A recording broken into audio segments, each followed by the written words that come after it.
All right. Hey everyone. This is our presentation about storytelling in video games. My name is Zui. And my name is William, and today we'll talk about storytelling in video games. Okay, next slide. So, what is storytelling in a video game? And I think our definition is kind of like a wrapper for a game. As games become more complex, as you can see in triple A games, when there's multiple different features, hundreds upon hundreds of hours of gameplay, side quests. How do you make a compelling way for players to progress through the game in a way that's still consistent and that allows the player to not get confused on what they're doing during during their time. But on the other hand, also aside from the players, it's also great for developers as if you have a main story to tell, you have the ability to flesh out the main storyline while also having alternative branches like side quests for players to delve within the world and learn more about certain pieces of lore that may not be present in the main storyline. And it allows, once again, developers to add their creativity and in a way that may not have been predicted during the original script for the game. And it can be and it can and it is expressed in variety of different ways. All right. And so our main question that drove our research was how do video games craft, immerse, and complex worlds through gameplay, often without relying on the traditional storytelling techniques? As we're going to get into in this presentation, a lot of times games can still craft a very immersive world and such a complex and deep like universe and storyline without ever having the need for explicit storytelling through the form of like cutscenes or actual like dialogue. And so we're going to take a look at how that's executed in different techniques. So there's three different traditional storytelling mediums: oral, visual, and written mediums. Usually, like for example, this presentation right now, I could change my voice to make it presentation more suspenseful. I'm not gonna do that right now, but like you know what I mean, right? I can direct how I'm trying to project. I can speak louder. I can speak more softly to emphasize certain points. Um, and there's also visual storytelling mediums, like usually like once again, like presentations that have pictures. You have movies where players have to use exaggerated emotions to portray something to the audience. There's also written storytelling mediums where you have adjectives to express certain details that may or may not be important later on in the future. It could lead to some foreshadowing, but aside from that, and also one of the most common storytelling tropes is the hero's journey, right? As you start up the story slowly with a lot of exposition, which is often used in which a lot of written mediums use to talk about details about their story to flesh it out later in the story. And you slowly build up to the climax of the game, and all of a sudden you have your resolution in a way that concludes the game, concludes the story. And once again, these are not individual, like we're not saying like these are bad. And the gaming industry uses a totally different concepts. They actually incorporate it and in a way combines these in a way that fits the gaming industry. All right. And so through the techniques we're going to observe today are going to be environmental storytelling, open world items, and sound and music. And there's an excerpt from a book called A Mind Forever Voyaging by Dylan Holmes. And I felt like this quote was very relevant to our research. And it says, quote, every game in this book borrows storytelling techniques from other media. Video games don't exist in a vacuum, but the best use of these techniques in service to an interactive narrative rather than as a replacement for it. All right. So the first one we're going to look at is environmental storytelling. And the main idea behind this is that video games use the players or the character's environment to craft these detailed worlds. For example, the game we chose was The Last of Us, and The Last of Us does have some examples of explicit storytelling. They do have uses of cutscenes and like explicit dialogues to help craft the story. But what The Last of Us does very well is they craft their environment very like detailed and um yeah, they craft their environment very well. For example, if you were to load into any point of the game, and just look around the environment without any sound, without any background context of the video game, you could probably get a good sign that the video game is about like a post-apocalyptic world, like a zombie apocalypse and like a survival story. Just based on how the you have cities and you have all these like architectures and backgrounds, but you also they're also super run down and abandoned. It's very like certain scenes will be like very dark. And I feel like just the use of this environment helps craft this richer story on top of the already like beautiful storytelling of a game like The Last of Us. Next up, open world features in video games. This is what I was talking about a little bit before, how it allows the developers to branch out and flesh out the story. Because it says, let's be honest, some people like playing games just for the action, like GTA 5. However, you're given the option to explore the world on your own time. You don't have to follow the main storyline. You can, like, for example, like I don't know if you guys know, but like you can play stocks in the you can play stocks in GTA 5. It's not really like a main concept or like a main feature of the game, but it's there for people who enjoy it. So it allows these games allow for free player exploration where players can uncover the atmosphere, environment, storyline of the game through their own actions. There's different side quests, there's different lore, there's different items that you pick up in the game to learn a little bit more about the character that you're playing, a little bit more about the characters that you're interacting, and overall, it just like leads for an overall better gaming experience. It allows players to explore the complexity of the game, unlocking new parts of the world and story that they may not think exist. And I want to talk a little about the quote that we found from a research again by in The Art of Video Games by Grant Taverner. Video games foster the illusion of choice, allowing players to feel the weight of their decision within a structured narrative. This blend of agency and storytelling medium creates an emotional resonance unique to the medium.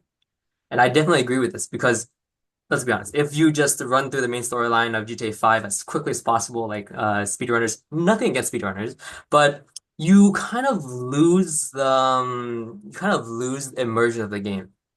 But by fostering the illusion of choice, having different side quests that players can do, having different options, different choices that players can pick within the main storyline, you really allow players to think that they're in the game, and it makes it more fun in a way.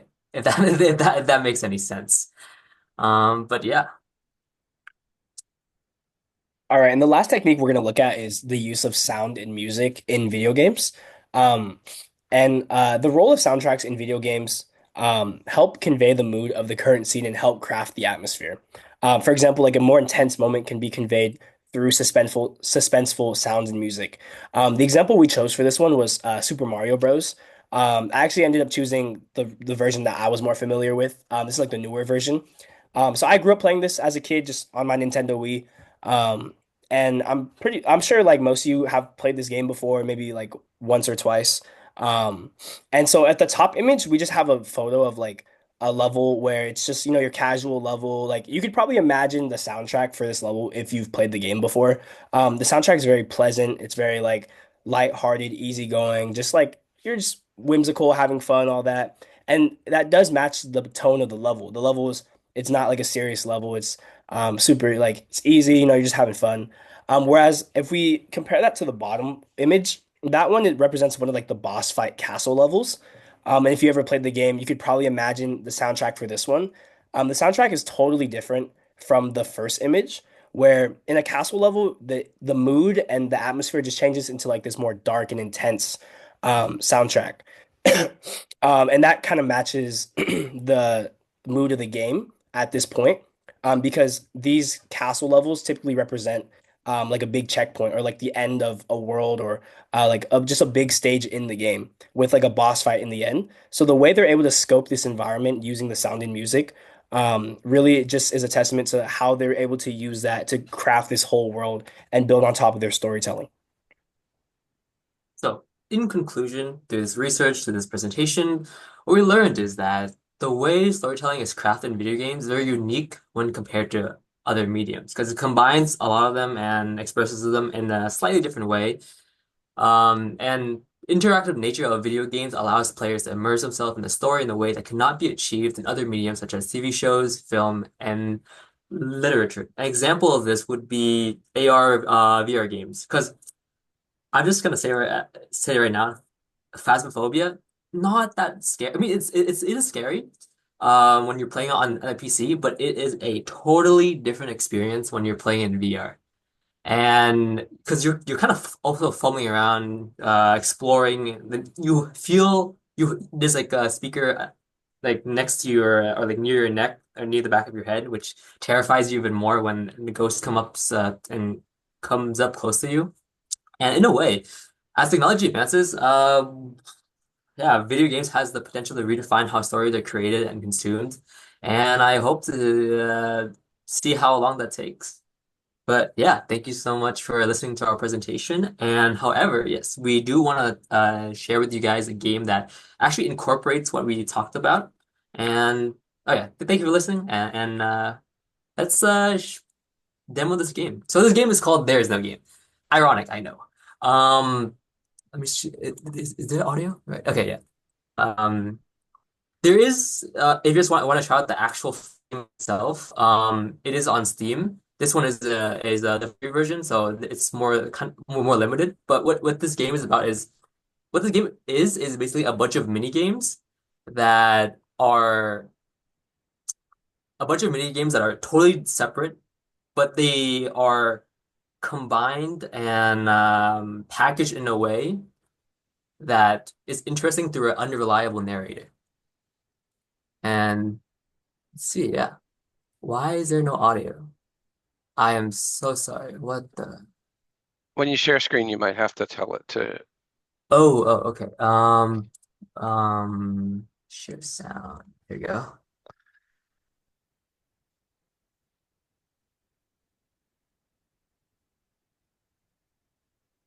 Um, do you mind if I just watch ad for the big screen so you guys don't have to Yeah, go suffer ahead. through? All right.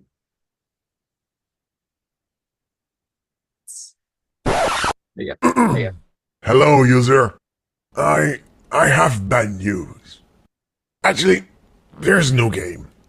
So, I hope you're not too much disappointed. You can still watch TV, go outside, read a book, ask for a refund. No refund. That game is free. There's a paid This version. is not a game. It has nothing to do with a game. It's just a massive package of boredom. All right. As you can see, it's trying to convince you that there is no game, and There's nothing to do in here. yeah. So in this You game, can quit and I was leave me gonna alone. Thank you. oh, see, as Goodbye. you have to interact with the game, trying to once again, this is an Oh, and unreliable please, narrator. It's do trying not to touch get the you to quit, title. but you have to find It's a not quite variety of different dry things to yet, see what you can actually interact with in the game. And as you can see, oh, especially the letter O. yeah. What have you done? You've just ruined the title. Put it back. Put the letter back. Come on. Come on. Never mind. I will fix it next time someone will watch the game. The non-game. No game here. No game. Seriously, are you going to break everything?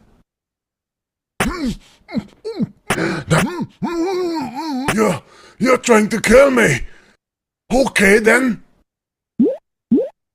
As you love to click everywhere. What? Stop it now.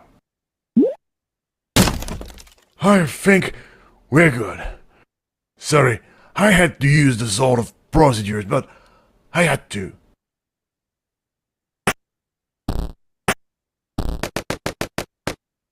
Don't try to break that one, okay?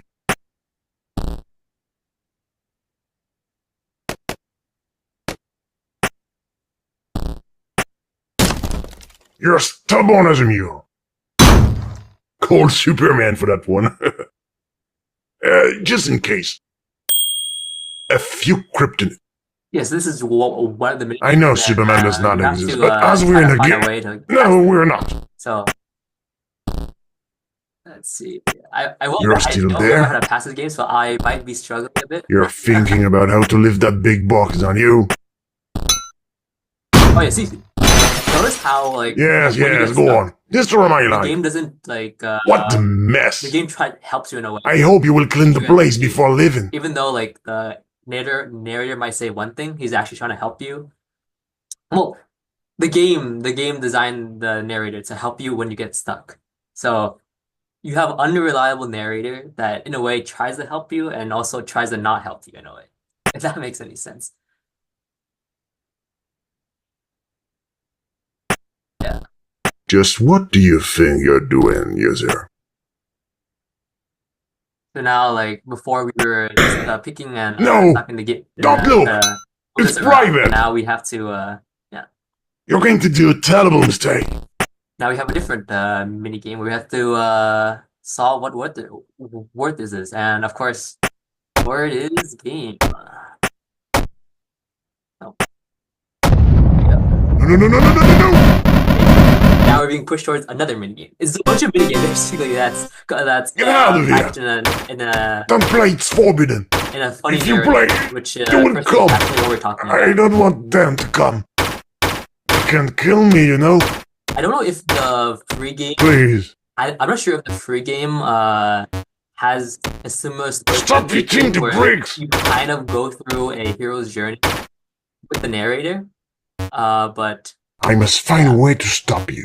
this game is normally I've got an I idea. believe it's like 4 hours. It will be harder Not now 4 without hours, the like ball. 8 to 10 hours. So of course I'm not gonna like be playing for 8 hours. So I think I'll just finish this one minute That game is and no more then funny. we can stop the demo right there. Leave now, please. But yeah, if you guys have time, feel free to try it out. I don't feel well. I'm going to be sick. You have the oral mediums and traditional storytelling incorporated in this game as with the unreliable narrator who starts panicking when you actually achieve something. Oh You no, have they're the here. sound. You have the sound as well. The audio. Glitches. Sound. Glitches everywhere. And the visual aspects, as you can I see, told the you to screen is stop. slowly corrupted. You must find a way to get rid of them. Oh, this is a disaster. Now, how can I become a sales success with all that glitches? Think. What developer would implement will sell a bugged creation? I see three possible things. Gorgeous armed hero girls, or ton of zombies and blood, of course. Of course, lots of Or, references to other video games and Goat. I don't know how, but try to find one of these three things. this might be harder than I thought. Yeah, the moment I finish this game, I'm just gonna stop the demo right here. Perhaps the letters can help us. Again. And of course, yeah, there's many things you can do in the game, but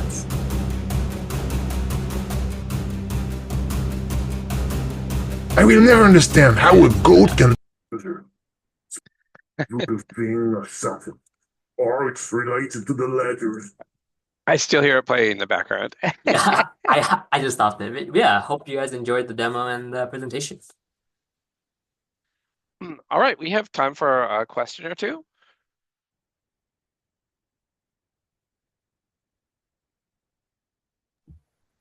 Yeah. So the heroes. Oh, sorry, I had a question. Oh, go ahead, Jim. So the hero's journey, was that present in the There Is No Game?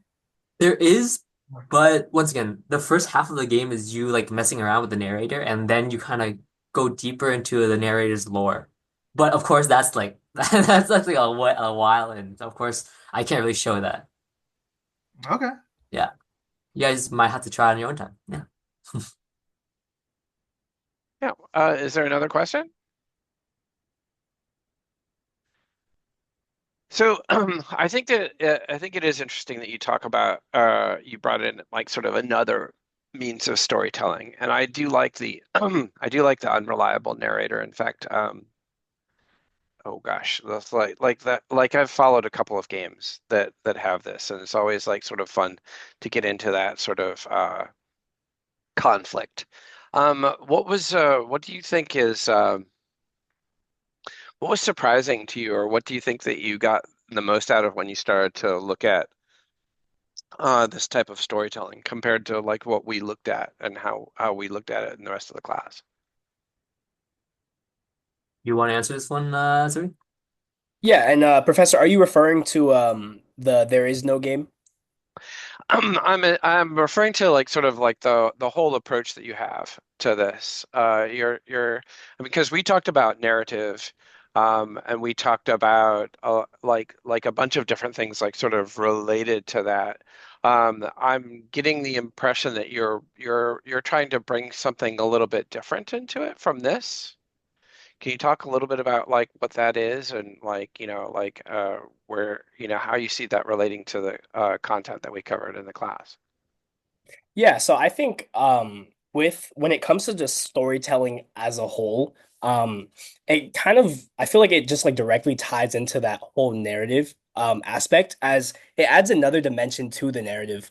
As we mentioned, like it takes some like things you wouldn't expect to be part of the storytelling and it like it enhances the narrative that could be happening. For example, you look at a game like we talked about Super Mario Bros. The whole narrative is like save Princess Peach. But then when we look at something like the soundtrack and the music, that just adds another like sort of depth to that element of the narrative.